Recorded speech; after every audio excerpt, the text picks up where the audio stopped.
Mudanças de clima absurdas, início da dinastia das inteligências artificiais e principalmente guerras que afetam o mundo todo. Essas foram só algumas das principais coisas que aconteceram no ano de 2023. E é por isso que nesse vídeo trouxemos uma retrospectiva completa do que aconteceu de mais importante no Brasil e no mundo afora, desde janeiro até dezembro. Janeiro. Começando, logo no primeiro dia do ano, temos a posse do mais novo presidente eleito do Brasil, Luiz Inácio Lula da Silva, juntamente de seu vice-presidente Geraldo Alckmin. Mas nem todos ficaram contentes com essa posse, pois eleitores do oponente de Lula, Jair Messias Bolsonaro, invadiram o Palácio do Planalto contra o presidente eleito, afirmando que toda eleição foi fraudada por meio das urnas eletrônicas. No final, não deu em nada, além de vandalismo e prisões. Nesse mesmo mês de janeiro, tivemos a notícia do alto endividamento das lojas americanas. Isso aconteceu por meio de um anúncio do então novo CEO Sérgio Rial, que havia chegado ao cargo há menos de um mês. Não havia uma predisposição, deixa eu lhe explicar tudo o que aconteceu, deixa eu lhe explicar tudo como aconteceu e por que aconteceu, nada disso. Nada disso. O que eu sabia é que a empresa tinha muito mais dívida bancária do que havia reportado. E o que eu não sabia, como conseguiram fazer isso durante tanto tempo e por quê. Ao perceber algumas inconsistências contábeis, Rial emitiu um comunicado oficial sobre o tema e renunciou ao cargo com menos de 15 dias. Neste dia, a única informação dada ao mercado foi a falta de 20 bilhões que estariam fora do balanço patrimonial da empresa. Ainda nesse mês, tivemos a prisão de um dos melhores laterais direitos da história do futebol. Daniel Alves foi preso na Espanha depois de acusações de assédio sexual. O jogador de futebol Daniel Alves foi preso nesta sexta-feira na Espanha, acusado de agredir e estuprar uma mulher de 23 anos. O time em que ele joga, no México, informou agora há pouco que rescindiu o contrato com o atleta. Fevereiro. O mês de fevereiro foi completamente marcado pelos eventos climáticos extremos. Secas, tempestades, inundações e ilhas de calor assolaram as diversas regiões do país. Sem contar nas mudanças globais que vêm sendo assoladas pelo aquecimento global, deixando a situação a respeito desse tema ainda mais problemática. Março. O mês de março foi um marco que vai ficar para a história. Nesse mês, tivemos o ChatGPT, a melhor inteligência artificial colocada de forma pública na internet. O mundo inteiro se impressionou com a sua capacidade de gerar textos como se fosse um humano, fazendo jus ao nome de inteligência artificial. O medo a respeito disso foi tamanho que até mesmo Elon Musk e muitos empresários influentes fizeram uma petição para frear o ChatGPT, alegando que essa rápida evolução pode acarretar em problemas muito maiores para a humanidade. Abril. O TikTok simplesmente chegou à marca de 1 bilhão de usuários, o que certamente fez ela deixar de ser uma plataforma de dancinhas. Ela, na verdade, se tornou algo muito maior. A plataforma entrou no centro da disputa geopolítica de vez da Guerra Fria 2.0, protagonizada por Estados Unidos e China. O governo americano levantou suspeitas em relação à rede social. Uma delas é que a plataforma seja usada pelo regime chinês para espionar cidadãos americanos. Como outros aplicativos, como o Facebook e Instagram, o TikTok coleta todo tipo de dados de seus usuários e usa essas informações para alimentar seus algoritmos. A diferença é que a ByteDance, dona do app, é uma empresa chinesa que poderia estar espionando o povo americano.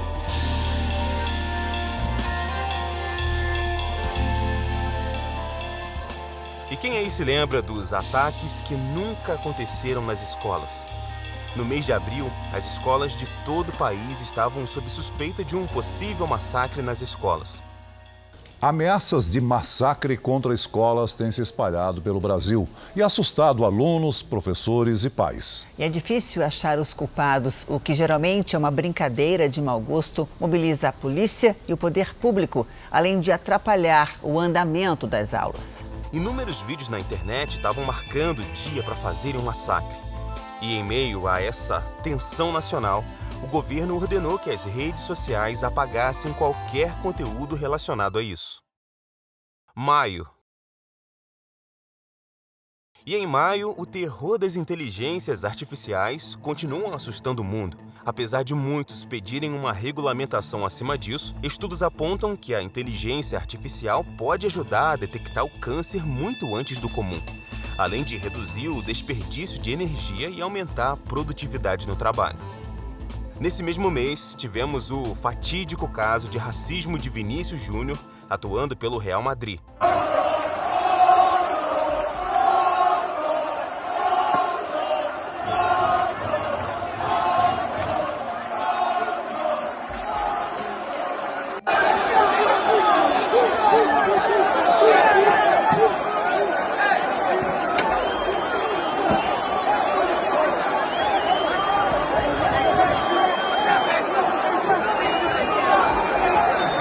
Na partida contra o Valência, o estádio inteiro da equipe adversária entoou gritos racistas para o jogador brasileiro. No final, apesar de uma consolidação mundial, o Valência não foi punido. Junho. No mês de junho, fomos surpreendidos por um meteoro que passou pelo Brasil. Na verdade, isso se trata de um ciclone. Esse é um sistema rotativo de chuvas e tempestades que se formam em águas tropicais ou subtropicais. Nesse caso, o ciclone extratropical ocorreu no Rio Grande do Sul.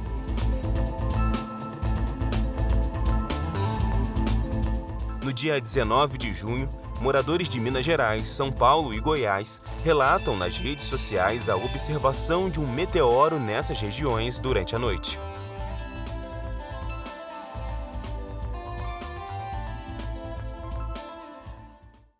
Julho. Em julho, tivemos um momento importante na política brasileira. O presidente da República, Luiz Inácio Lula da Silva, assumiu a presidência temporária do Bloco Sul-Americano.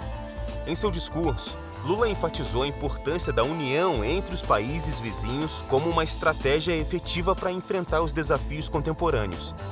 O presidente destacou a relevância de fortalecer os laços de cooperação econômica, política e social entre os membros do Mercosul, visando ao progresso mútuo e à integração regional. Agosto. Em agosto foi o fim da Copa do Mundo Feminina, que havia se iniciado em julho. Esse foi um marco histórico ao ser sediada em 2 países, Austrália e Nova Zelândia, ambos localizados na Oceania. Só que, infelizmente, após uma vitória convincente sobre o Panamá na estreia, uma derrota para a França e um empate com a Jamaica, as jogadoras brasileiras tiveram que deixar a competição antes da fase eliminatória. Setembro. Durante o mês de setembro, uma sequência de ciclones e chuvas intensas assolou o estado do Rio Grande do Sul. Os registros apontam dezenas de mortes e mais de 100 mil habitantes gaúchos foram afetados pelas enchentes que assolaram várias cidades. Esse evento climático está diretamente relacionado à chegada de frentes frias e apresenta o potencial de causar inundações, deslizamentos de terra e danos à infraestrutura das áreas atingidas.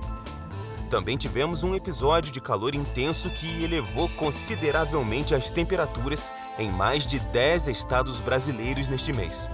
Cuiabá, a capital do Mato Grosso, liderou a lista das cidades mais quentes, atingindo a marca impressionante de 43 graus.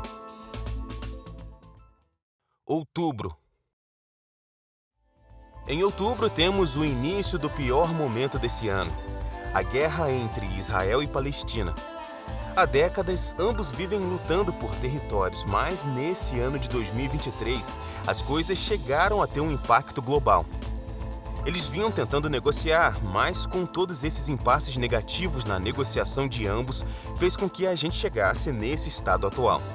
Um novo e intenso conflito emergiu no cenário entre Israel e o Hamas, deixando o mundo atônito com sua escalada de violência e perda de vidas.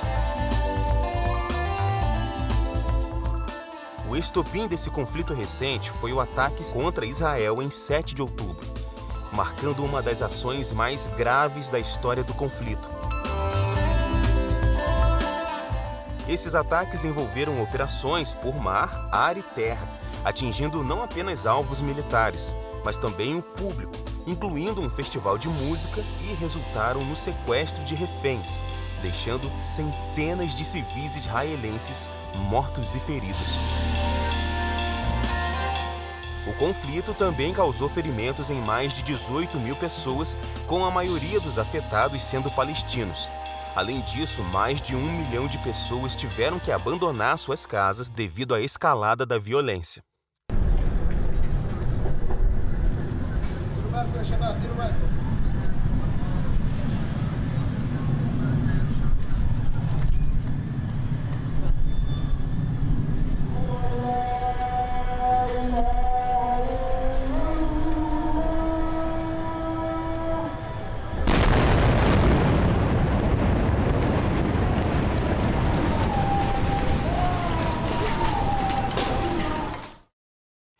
Novembro.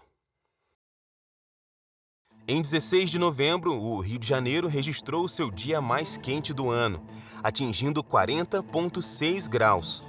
A sensação térmica em determinadas áreas da capital carioca se aproximou dos 60 graus. Em 3 de novembro, uma tempestade severa atingiu São Paulo, resultando em um apagão que deixou aproximadamente 1,4 milhão de pessoas sem energia elétrica na maior cidade do país. Os ventos intensos causaram a queda de centenas de árvores, danificando a infraestrutura da rede elétrica na capital paulista. O blackout impactou a realização do primeiro dia do Enem em alguns locais. Ainda nesse mês, tivemos um fato muito importante para a política. O Senado Federal aprovou a proposta de emenda à Constituição, que é reconhecida como a reforma tributária. Com alterações indicadas no texto, a PEC agora seguirá de volta para a Câmara dos Deputados para análise. Falando sobre nossos hermanos, a Argentina realizou suas eleições presidenciais e Javier Milei, candidato da coalizão La Libertad Avanza e representante da ala direita, foi eleito com 55,69% dos votos válidos, superando Sérgio Massa, que obteve 44,3%. Com esse resultado, Javier Milei tornou-se o presidente mais bem votado da história argentina, acumulando mais de 14,4 milhões de votos.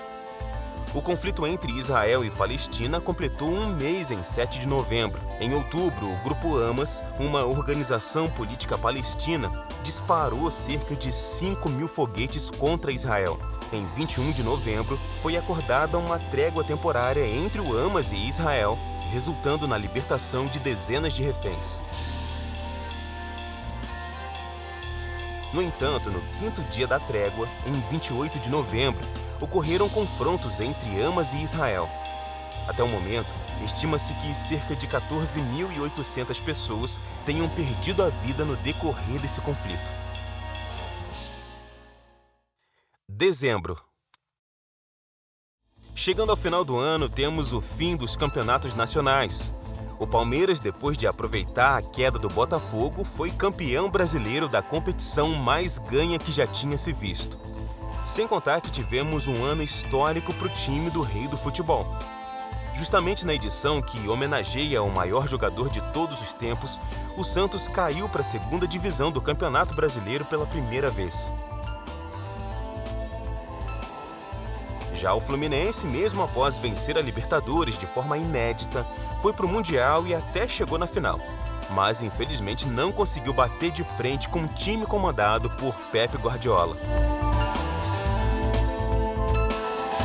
Se você gostou de todo esse resumo do que ocorreu nesse velho ano, se inscreva no canal e ative o sininho das notificações, que nesse próximo ano muitas coisas estão chegando. Muitas coisas estão vindo. Muitos conteúdos bem feitos, curiosidades e tudo que seja do seu interesse. Vai ser um prazer imenso ter você aqui conosco em 2024. Agradeço muito pela sua atenção, um grande abraço e até a próxima!